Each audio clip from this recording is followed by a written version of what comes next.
Mga tol, ngayong gabi, nagluto tayo ng beef wonton mami at bangus dinakdaan na may crispy chicharong bulaklak. May special na bisita si Tito Otits, kaya naman bagong lahat, simulan na natin sa pagsisibak ng ating sibuyas at carrots. Tas rektahang lagay na rito sa ating food processor, lagyan na rin natin ng bawang, tas rekta grind na agad yan tol. After mag-grind, lagay muna natin sa food pan, tas ednis naman tayo ng kalan dito. Salang lang natin yung mushroom, tas rektahang sibakan na agad yan tol, tas lagay sa food processor, tas grind uli, tas balik na natin dito, sabay lagay na ng giniling, tas basagan na rin natin ng dalawang itlog. Yung puti lang ng itlog yung lalagay natin dyan mga tol. Timplahan na din natin ng bechin, paminta, chicken powder, leya and perits at konting sesame oil, sabay haluin natin. After natin mahalo ng sagad, syempre rektahang balot na agad to ng ating wonton. Pork wonton yan mga tropa. At dahil naubos yung ating molo wrapper, gumawa na rin tayo dyan ng siomay para hindi sayang yung peeling niya mga tol. Dito naman tayo sa ating 3/4 na baka, sibain lang natin into bites sa istas rektahang salang sa ating pressure cooker. Lagyan lang natin ng luya, karot at pamintang buo. Tapos dito naman salang na natin tong ating chicharong bulaklak. Pigaan naman natin ng kalamansi at timplahan natin ng asin at paminta itong ating bangus. Tapos balik tayo rito sa ating chicharong bulaklak, hanguin na natin, safe na yan tol. Kunin na rin natin tong baka sa kanyang sabaw mga tol. Sibak naman tayo dito ng sibuyas at siling green na gagamitin natin sa bangus dinakdaan. Tapos lagyan na natin ng all-purpose flour tong boneless bangus natin. Ednis naman tayo ng kalan dito tol, lagay tayo ng gear oil, tapos lagay na natin tong chicharong bulaklak natin. Simple lang naman yan tol, syempre yung nakita ko na siyang malutong, kinuha ko na. Salang na rin natin tong boneless bangus natin mga tol. Tapos dito naman, gisa na tayo ng bawang at sibuyas. Saka natin lagay tong beef, tos-tos lang natin, tapos lagyan natin ng soup stock. Rekta timpla na agad ng oyster, leya and perits, brown sugar, chicken powder at sesame oil. Saka natin halu-haluin at safe na yan tol. Dito naman lagyan natin ng sesame oil to, tapos tsaka natin ilagay itong mga wonton natin. Tapos yung siomay dito naman sa taas, tapos rekta balik na rin natin itong bangus natin mga tol. Tapos kunin na natin nung okay na siya. Tapos timplahan natin ng beef cubes, bechin, asin at konting sesame oil tong sabaw ng beef natin at safe na yan. Dito naman himay na natin tong boneless bangus natin, tapos rektasin din ng kalan. Gisahin natin tong sibuyas, tapos lagay na natin tong hinimay na bangus. Tapos lagyan na rin natin ng liver spread at konting seasoning, tapos haluin natin.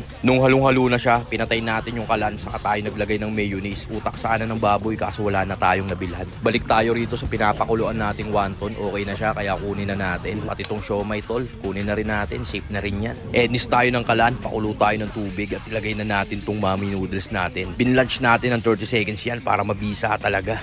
Dito naman, lagyan na natin ng lettuce tong wooden plate natin, tapos tsaka natin ilagay itong mga bangus dinakdaan natin mga tol. Kinalat lang natin ng ganyan yan, tapos tsaka natin ilagay itong crispy chicharong bulaklak, tapos lagyan natin ng siling green, pinaka-garnishing niya. Lagyan na natin ng noodles tong bowl natin, tapos lagyan natin ng 3 pirasong pork wonton, tapos lagyan na rin natin ng generous amount ng ating beef. Lagay na rin natin yung binalunch nating pechay bagyo. Dito muna tayo saglit, prito lang tayo ng ating mga pork wonton.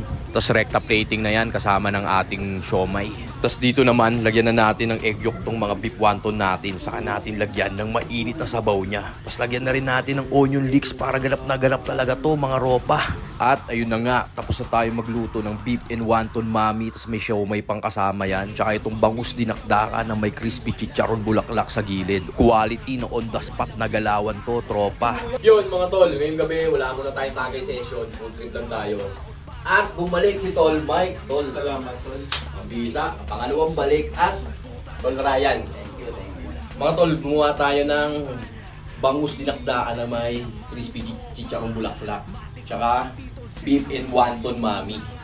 Siyempre, gagamit din tayo ng Cebu crunchy chili garlic mga Tol. Paano Tol? Bubuksan ko na to. Yun, kanain mo na yan Tol.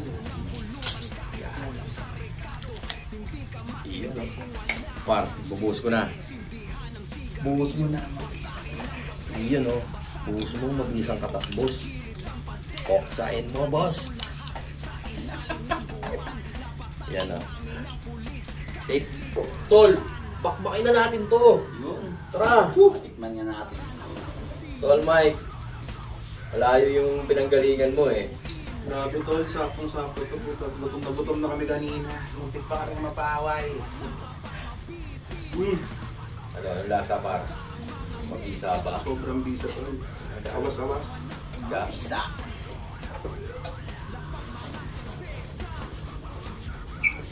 Bagay na bagay sa chili garlic Tol, no?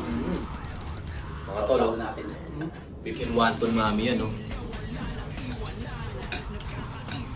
Puro laman yan, tropa.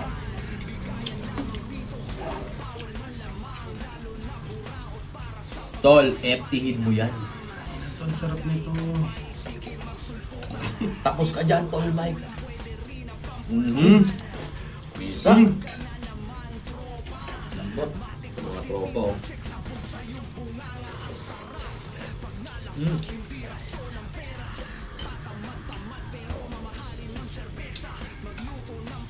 Tol, tikman nyo itong bangus dinakdakan. Quality rin yan, par. Tikman nga natin.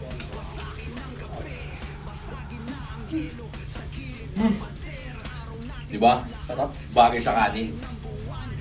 Tol Mike, ito banata natin, Tol, oh. Itong mabisang siomay, oh. Gagay.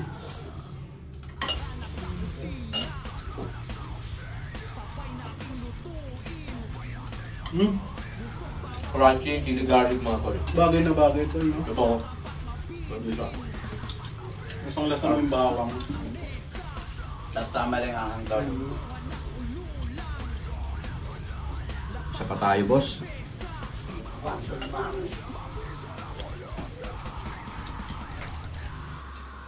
Solid yung laman to. Punong-puno. Alam mo na, Tol Mike, ang dapat gawin. Tapos na tayo umepti. Umiikot-ikot pa tayo. Kumpas niya. Talaga naman. Kumukumpas-kumpas eh. Tol Mike, tagay na. Thank you dito, Jack. Agay ko na to, ha? Oo. Bawal tigi-tigi shot dito, tol. Bawal, tigi-tigi siya dito. Init sa ulo to, ah.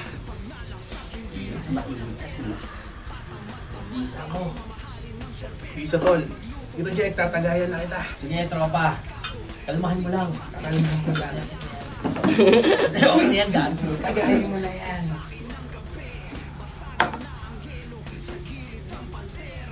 Tol, sa'yo naman. Yan. Mga tol, meron pala tayong produkto rito na guava chips. Magandang alternative to kaysa magchichirya kayo. Gawa to ni Tol Ryan. Tol, ano bang mapapala ng mga kapanalig natin pag umiscore sila sa'yo ng guava chips na mabisa? Maraming makuhang nutrients dito. Tulad ng mapababa yung sugar nyo. Tapos sa cancer din. Itong chips na to, ito yung napaka-healthy na chips na to kasi gawa sa dahon mismo. Tapos basta para sa Music na yun. Salamat, Julicious, Chicharon Bagnet. Paano mga tol? Hanggang dito na lang. Peace.